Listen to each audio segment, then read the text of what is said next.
Bonjour à vous. Merci d'être présent pour cette vidéo, surtout cet audio.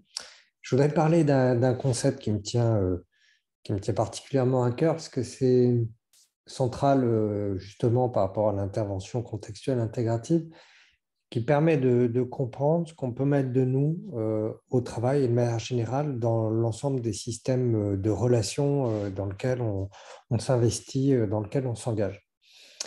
Alors, quelque part, voilà, essayons de comprendre un concept qui est fondamental, qui est le fait que chacun d'entre nous, très rapidement, et c'est peut-être la différence avec les animaux, la différence fondamentale, on prend conscience dès notre enfance que finalement la vie, ça a une fin, que quelque part on a une place dans un univers assez vaste, on peut se poser des questions sur très vite le sens de l'existence. Et ça peut, surtout pour les personnes, on va dire, les plus intelligentes, poser un certain nombre de difficultés en termes d'angoisse. Hein, ce qu'on appelle l'angoisse de mort va être assez présente, à la fois sur le fait qu'on a conscience de notre mort, mais aussi qu'on se pose très vite des questions sur, OK, mais du coup, ça sert à quoi cette vie? Alors, une des manières qu'on a de calmer cette angoisse fondamentale, c'est de nous dire finalement, c'est très difficile de répondre à la question pourquoi je vis. On peut avoir plein de mythologies, de systèmes de sens, de systèmes cosmologiques qui permettent de répondre à ça, mais souvent, la manière d'y répondre, ça va être surtout pour qui je vis.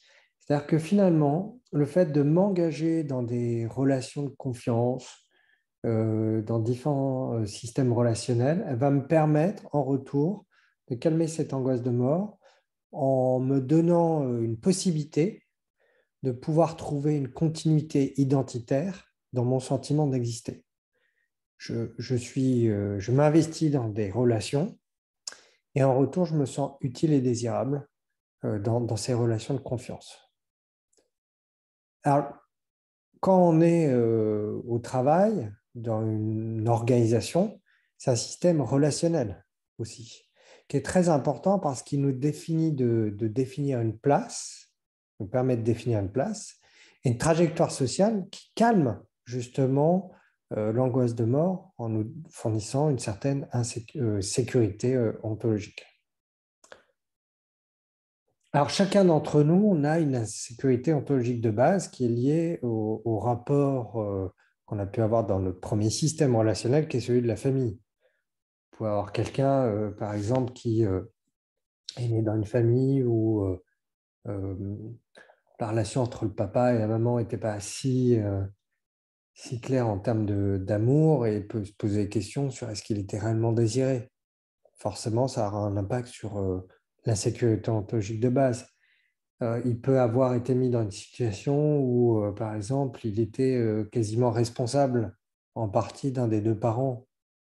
Et donc, il a vécu une sorte de parentification qui crée aussi une sorte d'insécurité sur sa place, par exemple.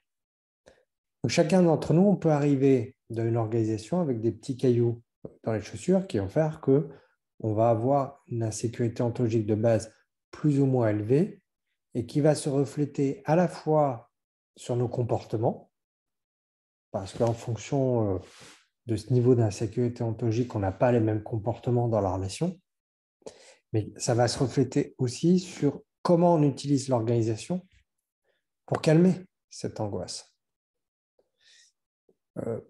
Quand on a du respect par rapport à l'engagement, par rapport à la générosité qu'on peut mettre dans une organisation, en retour, on se sent justement plus serein par rapport à des questions existentielles.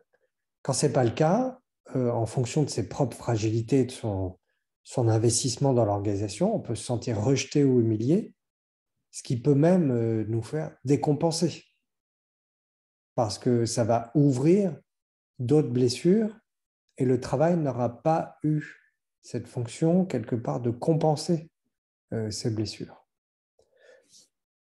À chaque fois que je m'investis au travail, il faut bien l'avoir en tête, surtout si mon engagement est assez fort, je mets en jeu ma sécurité ontologique. Ça, c'est très important de le comprendre parce que même parfois, on peut avoir des personnes qui sont dans une forme de sacrifice, voire même qui peuvent aller jusqu'à des suicides au travail, pour un enjeu de reconnaissance et de sentiment d'exister. C'est ça qui est important de comprendre. On peut vouloir mourir pour avoir le sentiment d'exister. Et ça fait toute la différence parce que malheureusement, on a beaucoup de directions, de personnes qui réfléchissent sur ces questions-là et qui ne prennent que l'enjeu matériel. Quelque part, à partir du moment où on répondrait à un certain nombre de besoins matériels, il n'y aurait pas de problème. Et on confond avec une certaine sécurité, on va dire, de confort, de bien-être. On parle de sécurité psychologique. C'est très confusionnant. La réalité, c'est qu'on met en partie notre sentiment d'existence, notre sécurité d'être dans l'engagement qu'on met au travail. Alors, par exemple, je peux vous donner une situation que j'ai eu à gérer il n'y a pas longtemps.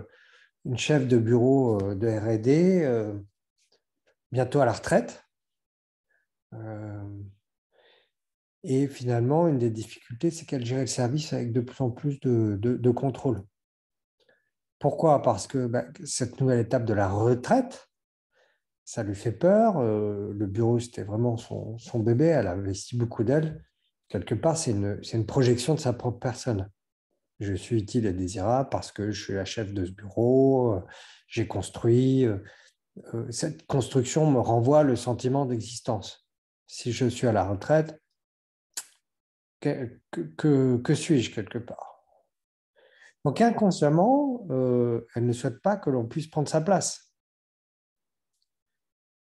Alors, elle gère très bien ses collaborateurs anciens, quelque part ceux qui sont loyaux à sa construction organisationnelle, mais il y a des nouveaux qui arrivent, notamment une nouvelle personne qui est ingénieur d'études, qui fait partie de cette nouvelle génération de trentenaires, qui a besoin voilà, aussi de faire sa place, qui arrive avec des nouvelles méthodes parce qu'il a été formé plus récemment et quelque part, il est très vite disqualifié au motif qu'il ne sait pas. Et cette chef, elle a tendance à faire encore plus de micromanagement, alors même qu'elle va partir et qu'elle pourrait quelque part un peu lâcher la bride pour permettre à une nouvelle génération de pouvoir voilà, se développer. Alors cet ingénieur, il est en souffrance dans ce service car lui, il veut participer à l'évolution, il voudrait vraiment pouvoir exister aussi. Et c'est à travers son engagement, sa construction, à travers son investissement, son travail, qu'il va aussi, quelque part, voilà, avoir ce sentiment d'existence, d'être utile et désirable socialement. Alors, il souffre, mais paradoxalement, alors il est assez employable, hein, comme beaucoup d'ingénieurs en ce moment, il reste. Et il rentre dans une espèce d'escalade d'engagement avec des revendications de plus en plus élevées, et voire même avec le désir quasiment de pouvoir détruire cette manager. C'est une véritable croisade personnelle. Pourquoi? Parce que quelque part, son refus à elle l'a mis aussi dans une grande insécurité ontologique de base. Et on est tombé sur deux personnes qui en avaient une d'insécurité ontologique de base qui était plutôt faible. Et donc, le contexte dans lequel ils se sont retrouvés a réactivé de grandes angoisses d'existence. Et donc, quelque part, on en fait un enjeu vital. On est prêt à tuer l'autre, on est prêt à se sacrifier pour cet enjeu vital existentiel. La chef, elle est prête à tout détruire et lui, il est prêt à tout détruire, y compris sa carrière, pour faire entendre raison. Parce que derrière, c'est le sentiment d'existence qui est en jeu, qui est plus important que des enjeux, on va dire, des besoins vitaux physiologiques. Donc, dans une spirale où chacun se répond, quelque part, on se renvoie cette insécurité. Alors, c'est important de l'avoir en tête. Pourquoi? Parce que, premièrement, si vous intervenez directement sur les problèmes, on va dire, organisationnels ou managériaux, ça ne sert à rien parce que l'enjeu, c'est déjà d'aider les personnes à, quelque part, réguler cette insécurité ontologique de base. Donc, au moins les aider à prendre conscience à chacun de cette existence et les conséquences que ça a dans leur comportement, dans la relation qu'ils ont instaurée. Les aider à contenir l'angoisse et à travailler justement les ressentiments, les dettes psychologiques. Vous pouvez regarder ma vidéo sur les dettes psychologiques que ça a pu générer. Et puis, enfin, faire que l'expérimentation de solutions soit une forme aussi de réparation symbolique des souffrances, ainsi qu'une tentative de dépassement d'une spirale relationnelle qui est vraiment destructrice. L'autre point au niveau de l'organisation, c'est de réfléchir avec cette organisation, qu'est-ce qui fait que quelque part, il y a une angoisse d'insécurité ontologique qui se développe autant. Pourquoi? Parce que on n'évoque pas les anciens dans cette entreprise. On peut partir du jour au lendemain sans plus faire partie de l'histoire de l'organisation. Il n'y a pas de culture de la succession, on est pris dans le présent parce qu'ils sont souvent en développement et dans l'urgence. Donc, bien entendu, ça favorise aussi ce point-là. L'autre point, c'est qu'il n'y a pas eu de travail sur l'intergénérationnel, il n'y a pas eu de travail sur le changement. Tout est fait pour nier l'existence, ou tout du moins le fait qu'on est sur des personnes, des êtres de pensée, avec une âme, et pas uniquement, on va dire, des instruments. Donc, on voit bien que le contexte aussi peut faire flamber les personnes dans une sorte de spirale destructive où l'enjeu, c'est de détruire l'autre pour avoir le sentiment d'exister. Ce qu'on nomme communément une guerre, hein, finalement. Voilà, c'est une petite illustration de l'intérêt de ce concept qui permet de comprendre qu'on peut mettre en jeu sa sécurité physiologique, vitale, pour des enjeux existentiels.